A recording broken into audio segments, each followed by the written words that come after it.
શહેરના મધ્યમાં માંડવી જગમાલની પોળની બાજુમાં શિવમ ફ્લેટ્સ આવ્યો છે અને ત્યાં જ ડ્રેનેજના પાણીની સમસ્યાથી લોકો ત્રાહિમામ પોકારી ઉઠ્યા છે। મિત્રો, શ્રીજીની સ્થાપના હાલ અત્યારે અલગ અલગ જગ્યા પર કરવામાં આવી રહી છે। ઘરે પણ લોકોની શ્રીજીની સ્થાપના લોકો કરતા હોય છે। એક દિવ્યાંગ મહિલાએ શ્રીજીની સ્થાપના કરી છે, પરંતુ આ ડ્રેનેજનું ગંદુ પાણી અને બોરિંગનું પાણી આ મિક્સ થઈ જશે અને તેને લઈને જ લોકોને પરેશાની પણ પડી રહી છે। ખોદકામ દરમિયાન એક નલિકા તૂટી હોવાની માહિતી સામે આવી છે। ગટરના જે ડ્રેનેજના પાણી છે તે વિસ્તારમાં ઉભરાઈ રહ્યા છે। ગંદકીની પરિસ્થિતિ છે। બીજી બાજુ દિવ્યાંગ મહિલાએ શ્રીજી બેસાડ્યા છે। મિત્રો, અધિકારીઓને જાણ કરવામાં આવી રહી છે। સમસ્યાનો કોઈ નિરાકરણ નથી આવતું। પરેશાનીથી ત્રસ્ત દિવ્યાંગ મહિલા યોગ્ય કામગીરી નહીં થાય તો આત્મવિલોપનની ચીમકી ઉચ્ચારી છે। અમે જગમાલની પોળમાં દરજાની ખડકીમાં રહું છું ને હવે આ ગટરની સમસ્યા થઈ છે ભાઈ, બીજું મારે કંઈ ને હું એકલી જ છું, કોઈ કરે એવું નથી ને હું 80 વર્ષની છું। હવે તમારે આવું છે કે નહીં? બા, તમારે આ ગટર ઉભરાઈ છે તો કેટલી મુશ્કેલીઓ પડે છે? પડે જ ને, હું ઉપર રહું છું, મળું છું। કોઈને રજૂઆત કરવા ગયેલા? હા, હું જાતે ગઈ હતી। કઈ આવી? આ અહીં ઓફિસ છે ને, કઈ જગ્યાએ?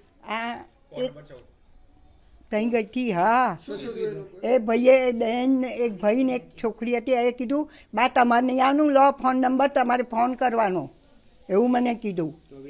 કોઈ આવતું જ નથી। પછી આપણે ગાળો દઈએ તો કહેશે ગાળો દે છે એવું કે, પણ એમને ગાળો જ દઈએ ને, શું કરીએ ભાઈ બોલો? હવે તમે આવો જલ્દી ને કરી જાઓ। 2 મહિના થયા અમે ત્રાસી ગયા છે। મારું નામ પુષ્પાબેન નગીનભાઈ પાદરિયા। હું શકુંતલા શાહ અહીંયા માંડવી જગમાલની પોળ દરજા ખોડકીમાં રહું છું। 2 મહિના પહેલાં અમારે અહીંયા ગટરનો પ્રોબ્લેમ થયો હતો, જેથી કે ગટરનું પાણી અમારા બોરિંગમાં એડ થયું હતું, બરાબર। હવે એ બોરિંગનું પાણી ગટરનું પાણી બોરિંગમાં એડ થવાથી અમારા ઘરમાં પાણી આવે છે, બરાબર। એનાથી નહાતા હતા, ધોતા હતા, બધું થતા હતા। સ્કિનનો પ્રોબ્લેમ થયો, મારા છોકરાને ઝાડા ઉલટી થયા, એને અમારે બધાને જ રિપોર્ટ કઢાવવા પડ્યા। ઉપરવાળા બાને પણ હોસ્પિટલમાં એડમિટ કરવા પડ્યા હતા। પછી નિકાલ તો કોઈ લાવતા નથી। અમે ફોન કરીને થાકી ગયા અને વોર્ડમાં પણ આટા મારીને થાકી ગયા, પણ કોઈ અહીંયા આવતું નથી। 3 દિવસ પહેલાં અહીંયા આવીને ખાલી ખાડો ખોદી ગયા અને જે હતું ને એના કરતાં પણ ખરાબ કરી ગયા। અમારું ભૂંગળું તોડી ગયા એ લોકો।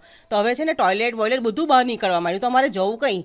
આ તો અમારે એમ થાય કે પેલું જીવતા નરક ભોગવીએ છે। બરોડા છે ને આપણી સંસ્કારી નગરી છે, પણ આ બધાના સંસ્કાર છે ને ગટરમાં ધોવાઈ ગયા છે। અહીંયા કોઈ કામ કરતું નથી, બધાને છે ને મફતનો પગાર જોઈએ છે। આ કોર્પોરેશનવાળા બધા જે કામ કરે છે ને, તો હવે કંઈક નવું કંઈક લાવો કે અમે જીવી શકીએ। અહીંયા બરોડામાં અમારે રહેવું છે, અહીંયા સંસ્કારી નગરી છે, પણ આ ભગવાન અમારી ઘરે બેઠા છે અને અહીંયા બહાર સંડાસ ને ગટર ને બધું નીકળે છે, તો અમારે જવું કંઈ? બોલો બેન, તમે પોતે એક દિવ્યાંગ વ્યક્તિ છો, હા। તમારા ઘરમાં ગણેશજી બેઠા છે અને આ પ્રકારની સમસ્યા સર્જાય તો કેટલી મુશ્કેલીનો સામનો તમારે કરવો? એટલું બધું મુશ્કેલી પડે છે ને કે હવે શું કરવાનું? હવે અમે તો અમે મા દીકરો રડતા હતા કે અમે કઈ જઈએ? આમ એટલી બધી સેલરી નથી કે અમે અહીંયા ઘર વેચીને અમારું ઘર છોડીને કશે જઈએ। એમ ક્યાં જઈએ બોલો?